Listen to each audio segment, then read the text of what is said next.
पुन्हा एकदा मला टाळ्या हव्यात या आपल्या सर्व वादकांसाठी। परेश, महेश, श्याम आणि सिद्धार्थ अतिशय सुंदर वादन, अतिशय चपकल वादन आणि मला खात्री आहे की तुम्ही खूप खूप खूप एन्जॉय केलेलं आहे।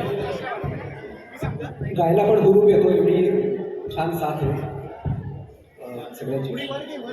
त्याच्या डोळ्यावर जाईल, वर घे, अजून थोडी वर घे, नाही थोडी खाली घे, वर जाईल,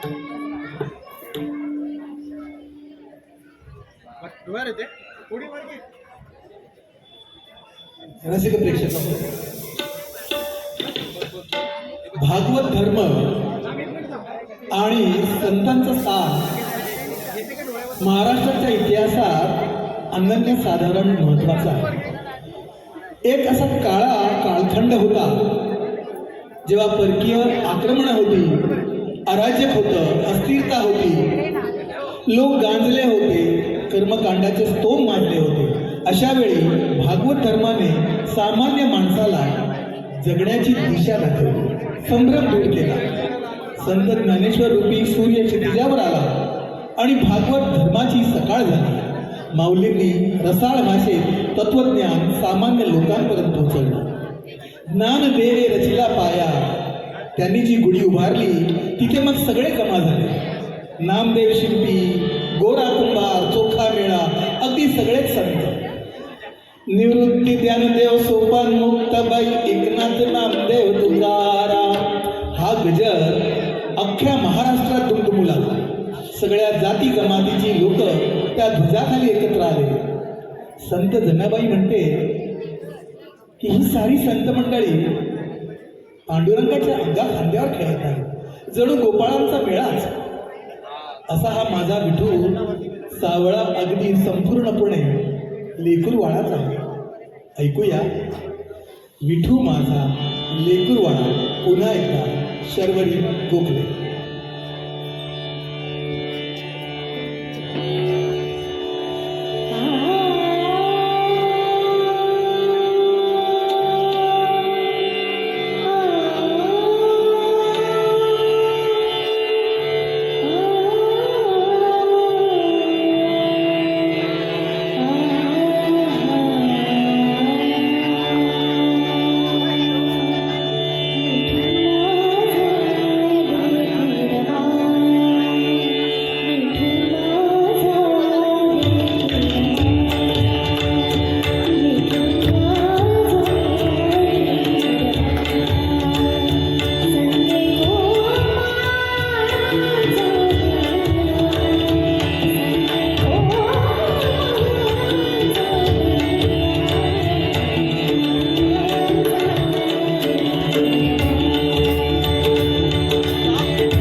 आवडली ना?